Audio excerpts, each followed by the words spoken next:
ना और मौज मस्ती करना। लेकिन जिस माँ बाप ने पैदा किया, जिस माँ बाप ने जन्म दिया, उसके लिए साहब 10 के नोट नहीं निकलते। ये मेरी आवाज जहां तक जा रही है, खासकर मैं युवा पीढ़ी से कहना चाहूंगा कि मंदिर में कितना भी लड्डू पेड़ा चढ़ा लो, कितना भी रुपया पैसा चढ़ा लो, कितना भी मेवा मिष्ठान चढ़ा लो, यदि तुम्हारी सेवा से तुम्हारे माँ बाप खुश नहीं हैं, तो भगवान कभी भी खुश नहीं हो सकते। और भगवान को खुश करना है, भगवान को प्रसन्न करना है, तो सबसे पहले घर में बैठे हुए माँ बाप जैसे भगवान को पहले खुश करो। और माँ बाप खुश हो जाएंगे तो साहब भगवान तो दौरे दौरे आपके पास आ जाएंगे। भगवान को बुलाने की कोई जरूरत नहीं है, भगवान को बुलाने की कोई जरूरत नहीं है। जो सच्चे मन से मातृ पितृ सेवा भक्ति करते हैं, उसके पास तो भगवान दौरे दौरे आ जाते हैं। महाराष्ट्र में पंढरपुर है, और पंढरपुर में एक पुंडरीक भक्त हुए, माँ पिता के खूब सेवा करते, लेकिन पिता ने जबरदस्ती शादी करा दी और पत्नी ऐसी सुलक्षणा आई। मैं थोड़ा उल्टा बोल रहा हूं, आप इसको सीधा कर लीजिएगा।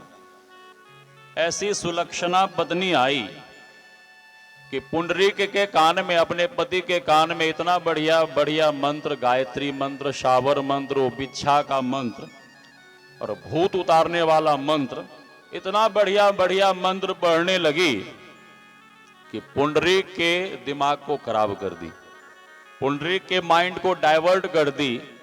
अब पुंडरीक माँ बाप की सेवा नहीं करता, पुंडरीक दिन रात अपनी पत्नी की सेवा में लगा रहता। और पत्नी का इतना मन बढ़ा, पत्नी कहती है कि सुन, इस घर में ये बुढ़े बुढ़ी नहीं रहना चाहिए, इसे घर से निकाल, घर से भगा। पुंडरीक ने बहुत समझाया, लेकिन उसकी पत्नी मानी नहीं। और पत्नी कहती है कि या तो ये बुढ़े बुढ़ी घर में रहेंगे या मैं रहूंगी। पुंडरीक विवश होकर अपने भगवान जैसे माँ बाप को घर से भगा दिया। उस जमाने के उसके माँ पिता सेठ थे, दर दर भीख मांगने लगे, तीर्थ में चले गए। बहुत दिनों के बाद पुंडरीक एक दिन घूमने निकला इधर उधर जंगल में, एक झोंपड़ी देखा और झोंपड़ी के बाहर दिव्य देवियों को देखा और देवियों को प्रणाम कर पूछता है कि माताओं, आप लोग कौन है, यहां क्या कर रही हैं? वो देवियां कहती हैं कि मैं उमा हूं, मैं रमा हूं, मैं ब्रह्माणी, मैं नर्मदा, मैं कावेरी, आप यहां क्या कर रही हैं? तो देवियां कहती हैं कि हम लोग मातृ पितृ भक्त की सेवा के लिए यहां आती हैं, और हम लोग ही नहीं, यहां तो बड़े बड़े देवता उनकी सेवा के लिए आते हैं। वे मातृ पितृ भक्त महात्मा अपने माँ पिता की सेवा करते हैं, और हम लोग स्वर्ग से उनकी सेवा के लिए आती हैं। पुंडरीक को लगा कि मातृ पितृ भक्ति में इतनी शक्ति है, इतनी शक्ति है कि स्वर्ग से देवी देवता ऐसे भक्त की सेवा के लिए। पुंडरीक कहता कि हे माताओं, ऐसे मातृ पितृ भक्त के हमें भी दर्शन करा दो, चलो।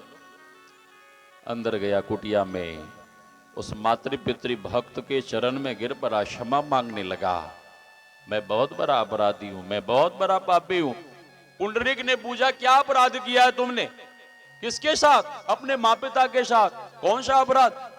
मैंने भगवान जैसे माँ बाप को घर से निकाल दिया है, भगा दिया है। अरे ये तो बहुत बड़ा अपराध है, ये तो बहुत बड़ा पाप है, इसका फल जानते हो? पुंडरीक कहता नहीं।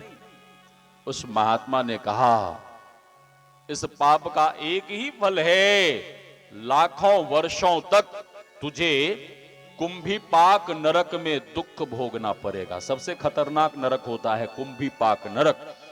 जो अपने माता पिता का अपमान करते हैं, जो अपने मम्मी पापा को अपशब्द कहते हैं, जो अपनी मम्मी पापा को दुख देते हैं, जो अपने माँ पिता को घर से बेघर कर देते हैं, उसे हजारों वर्षों तक कुंभीपाक नरक में दुख भोगना पड़ेगा। और नरकों में सबसे खतरनाक नरक है कुंभीपाक नरक। सुनते ही पुंडरीक कांपने लगा। इतना दुख भोगना पड़ेगा। हां, इससे बचने का कोई उपाय नहीं है, कोई उपाय तो बताइए। तो ब्रह्मचारी महात्मा कहते हैं कि हां, इससे बचने का उपाय है, और वो एक ही उपाय है कि मां पिता के चरण में जाकर क्षमा मांगो, और वे तुम्हें क्षमा कर देंगे तो इस पाप से बच पाओगे। पुंडरीक कहता है कि पता नहीं मेरे माँ पिता इस दुनिया में होंगे भी या नहीं होंगे। उस महात्मा ने कहा कि मेरा हृदय कहता है कि तुम सच्चे मन से अपने माँ बाप को ढूंढोगे तो तुम्हारे माँ बाप जरूर मिलेंगे। पुंडरीक ढूंढने निकला, तीर्थ में गया, और तीर्थ में जाकर पुंडरीक देखता क्या है कि मेरे माँ पिता रोते रोते अंधे हो गए। मेरे माँ पिता रोते रोते अंधे हो गए हैं। मंदिर के सीढ़ी पर बैठकर भगवान का भजन गा रहे हैं और भीख मांग रहे हैं। यह दशा देखकर किसी का माँ बाप भीख मांगे, कौन ऐसा बेटा होगा जिसका हृदय नहीं पिघलेगा, जिसका हृदय नहीं फट जाएगा। पुंडरीक माँ पिता के चरण में पड़कर जार बेजार होकर रोने लगा और क्षमा मांगता हुआ कहने लगा कि हे माँ, हे पिताजी, जो भी गलती हुई सो हुई, क्षमा करो, घर चलो। किसी तरह से मनाकर घर ले गए। उसकी पत्नी फिर उछलने लगी कि फिर इस बुढ़े बुढ़ी को तुम घर ले आए, मैं चली मैके। पुंडरीक ने कहा कि तुम्हें मैके जाना हो जाओ, जहर खा के मरना हो मरो, या चुल्लू भर पानी में डूब के मरना है तो मर जाओ, लेकिन अब मैं तुम्हारी बातों में नहीं आने वाला। अब तो मैं अपने माँ बाप की ही सेवा करूंगा। हाँ,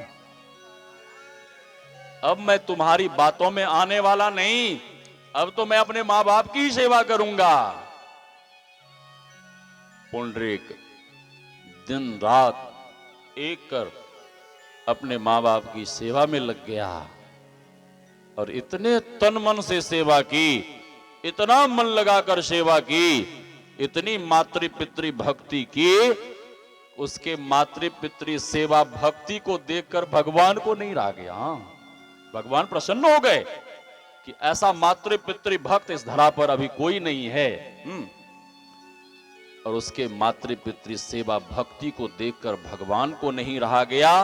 उसके मातृ पितृ भक्ति से प्रसन्न होकर एक दिन उसके सामने साक्षात भगवान प्रकट हो गए। साक्षात लोग मंदिर में पत्थर की मूर्त के सामने नाक रगड़ने जाते हैं, शीश झुकाने जाते हैं, पत्थर की मूर्त के सामने मंदिर में नाक रगड़ते हैं, लेकिन जिस माँ बाप ने जन्म दिया, जिस माँ बाप ने पैदा किया, उसके सामने साहब शीश नहीं झुकते, उसके सामने हाथ नहीं जुड़ते। तो मंदिर में कितना भी नाक रगड़ लो, कितना भी शीश झुका लो, कितना भी कुछ कर लो, यदि तुम्हारे व्यवहार से तुम्हारे माँ बाप खुश नहीं हैं, तो भगवान कभी भी खुश नहीं हो सकते। यह मैं लिख कर दे सकता हूं। यदि भगवान को खुश करना है, भगवान को पाना है, तो सबसे पहले घर में बैठे हुए माँ बाप जैसे भगवान को खुश करो। और माँ बाप तभी खुश हो सकते हैं जब तुम सच्चे मन से अपने माँ बाप की सेवा करोगे, तभी खुश हो सकते हैं। भगवान कहते हैं, पुंडरीक, मैं तेरे मातृ पितृ भक्ति से बहुत खुश हूं, वर मांगो। पुंडरीक ऐसे उंगली उठाया, मुख पे रखा और भगवान से कहता है इशारे में कि चुप रहिए। भगवान से कह रहा चुप रहने के लिए। क्यों? इसलिए कि मेरे माता पिता विश्राम कर रहे हैं। आप कुछ भी बोलेंगे तो विश्राम में विक्षेप हो जाएगा। और सेवा में भी बाधा हो जाएगी। इसलिए हे प्रभु आप मौन रहिए। भगवान इशारे में कहते हैं मैं भगवान, अरे कुछ बैठने के लिए तो भगवान के सामने एक ईंट रखी हुई थी, ईंट ही उठाकर भगवान के सामने ऐसे ही दे दिया और पुंडरीक ने इशारे में कहा प्रभु इसी ईंट पर विराजिए। भगवान उसी एक ईंट पर खड़े हो गए और अभी तक भगवान उसी एक ईंट पर मूर्ति के रूप में खड़े हैं पंढरपुर में। हाँ,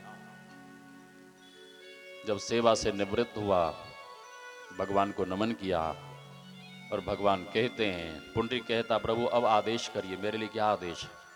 भगवान कहते हैं कि मैं तेरे मातृ पितृ भक्ति से बहुत खुश हूं, प्रसन्न हूं, वर मांगो, वर मांगो। पुंडरीक कहता है कि हे प्रभु मुझे कुछ नहीं चाहिए, मुझे कुछ नहीं चाहिए, आपका दर्शन हो गया बस, अब हमें कुछ नहीं चाहिए। भगवान कहते कुछ भी मांग लो।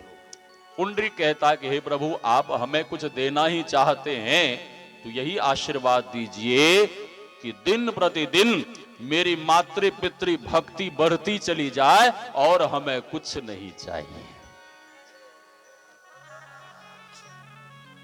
पुंडरीक कहता है, भगवान कहते हैं अरे पुंडरीक ये संस्कार तो तेरे भीतर कूट कूट के भरा पड़ा है, और कुछ मांग, और कुछ मांग। पुंडरीक कहता है कि हे प्रभु आप हमें यदि कुछ देना ही चाहते हैं तो एक ही वरदान दीजिए कि अगला आगे जो भी जन्म हो, जितने बार मेरा जन्म हो, जितने बार मैं इस धरा पे पैदा हूं, उतने बार खूब मन लगाकर अपनी माँ बाप की सेवा करूं। बस यही वरदान दीजिए, यही आशीर्वाद दीजिए और हमें कुछ भी नहीं चाहिए। भगवान प्रसन्न हो गए और भगवान कहते हैं कि पुंडरीक ये संस्कार तो तेरे भीतर कूट कूट के भरा पड़ा है, मैंने मांगने को कहा लेकिन तुमने कुछ मांगा नहीं, तो मैं अपने तरफ से दिए जा रहा हूं। भगवान ने कहा कि आने वाले समय में यहां पर एक मेरा दिव्य भव्य मंदिर होगा और मेरे मंदिर के सामने तुम्हारा मंदिर होगा और दुनिया के जो भी भक्त आएंगे सबसे पहले तुम्हारा दर्शन लेंगे, तुम्हारी पूजा करेंगे, फिर मेरे पूजन को आएंगे और जब तक तुम्हारी पूजा नहीं करेंगे, तुम्हारा दर्शन नहीं लेंगे तो मेरे दर्शन का फल उन्हें कभी भी प्राप्त नहीं होगा। भगवान अपने भक्त का मान बढ़ा देते हैं। तो हम आप सुन रहे थे भक्ति के संबंध में, भक्ति किस तरह से करनी चाहिए। समय हो गया, समय।